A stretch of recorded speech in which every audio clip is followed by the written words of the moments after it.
Λοιπόν, είμαστε εδώ με την κυρία Αγνή Κραμβή Ιακωβίδου, σωστά? Πολύ σωστά. Καλώς ορίσατε. Ευχαριστώ. Καλό μεσημέρι. Είστε συγγραφέας.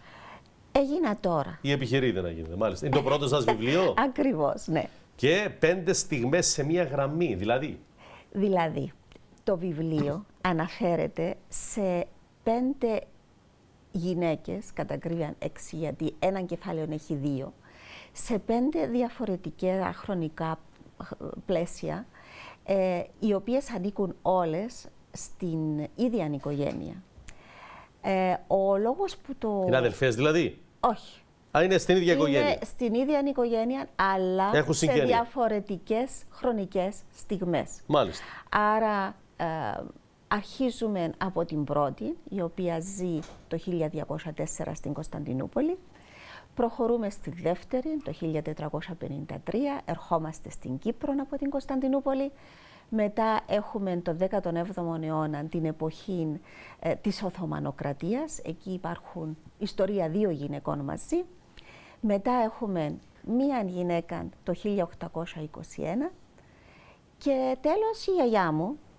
Οπότε εκεί αρχίζουμε από το τέλος του 20ου αιώνα και τελειώνουμε στο 1958. Αφορμή δηλαδή για αυτό το βιβλίο ήταν η γιαγιά σας? Ήταν διάφορες ιστορίες που άκουα για την οικογένεια, ως επίσης και για τον θηρεό που υπήρχε στο πατρογονικό μας σπίτι στη Λάπηθο, και από εκεί έγραψα ένα μυθιστόρημα το οποίο έχει τόσο αληθινές ιστορίες όσο και φυσικά μυθιστόρημα. Οπότε δημιούργησα αυτήν την, να την πω, ένα σάγκα, όπως το λένε και οι Άγγλοι. Ο λόγος που είναι 5 στιγμές είναι διότι έχουμε 5 διαφορετικές χρονικά πλαίσια, όπου έχουμε πράγματι, ο κάθε ένας που μας είμαστε μία στιγμή στο χρόνο, άρα μιλούμε για 5 στιγμές. Η γραμμή είναι ο χρόνος, Μάλιστα. ο αδυσόπιτος χρόνος. Δηλαδή και όλα αυτά είναι και οικογενειακές ιστορίες, ιστορικά δεδομένα, αλλά και μυθοπλασία. Μπράβο. Όλα αυτά τα έχετε ενώσει.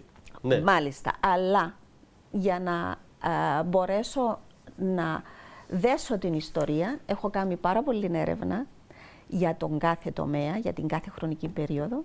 Οπότε οι ιστορίες, η μυθοπλασία είναι μέσα στα ιστορικά πλαίσια τα οποία υπήρχαν στην κάθε εποχή. Άρα κάποιος διαβάζοντας το βιβλίο δεν θα δει απλώς μυθοπλασία, πιστεύω ότι θα μάθει πάρα πολύ ιστορία, και όχι μόνο ιστορικά γεγονότα, αλλά επίσης προσπάθησα να μπω στην καθημερινότητα. Δηλαδή τα έπιπλα των Βυζαντινών, τι έτρωγαν οι Βυζαντινοί. Άρα υπάρχουν και στοιχεία της καθημερινότητας. Ναι, Μάλιστα. πώς εντείνονταν. Και το παρουσιάσατε το βιβλίο ή ακόμη? Μάλιστα, το παρουσίασα ψες κατά ακρίβεια. Ωραία, ναι. Σε μία τελετή στο Λεβέντιο Μουσείο, με πολλούς φίλους που ήρθαν. Το παρουσίασε η κυρία Αντρούλα Βασιλείου και την ευχαριστώ πάρα πολύ.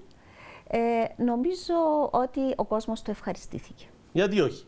Ναι. Και τώρα περιμένετε σχόλια Τώρα από αυτούς που θα προλάβουν να διαβάσουν το βιβλίο. Ακριβώς. Ναι. Όπως ανέφερα και ψες, νομίζω ο συγγραφέας όταν δώσει το βιβλίο του στο κοινό, είναι ένα κομμάτι της ψυχής του. Ακριβώς. Και εκεί που τρέμει, πώς θα το διαβάσουν, θα το καταλάβουν, θα τους αρέσει.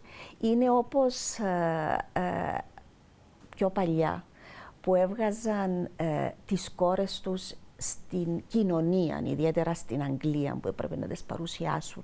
Και λες πώς θα το δουν, πώς θα το αντιληφθούν, θα καταλάβουν, θα το νιώσουν καλά. Είναι πραγματικά... Αυτή η αγωνία. Ο πρώτος που διάβασε το βιβλίο ποιος ήταν? Ο σύζυγος μου. Και τα σχόλιά του, αντικειμενικά όμως τώρα, ναι, για να μην είναι. Εντάξει, ναι. Πείτε τα, ναι.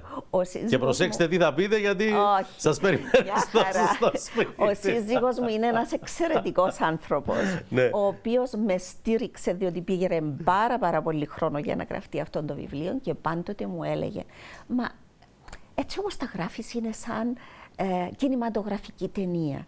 πάντοτε με ενθάρρυνε. Μπράβο, Πραγματικά μπράβο. εξαιρετικό. Και ήδη ετοιμάζεστε για το επόμενο. Όχι, νομίζω θα περιμένω να βγει, να δούμε την υποδοχή του. Και μετά. Ναι, και θα ήθελα πάρα πολύ να μεταφραστεί επίσης στα αγγλικά. Α, ωραία. Μάλιστα. Και ο κύριος λόγος είναι διότι απόγονοι της οικογένειας βρίσκονται στο εξωτερικό. Τα παιδιά του αδελφού μου, για παράδειγμα, δεν μιλούν ελληνικά για να το διαβάσουν. Άρα μπορούν και αυτές οι ομάδες του πληθυσμού να το διαβάσουν όταν μεταφραστεί. Ναι. Μάλιστα. Πραγματικά, περιμένω να το διαβάσουμε αγωνία. Ευχαριστώ πάρα πολύ, κυρία Ιακωβίδου. Και εγώ για την ευκαιρία να με παρουσιάσετε. Να είστε καλά. Πολύ. Κάθε καλό. Ευχαριστώ πάρα πολύ. Σας χαιρετώ. Γεια σας.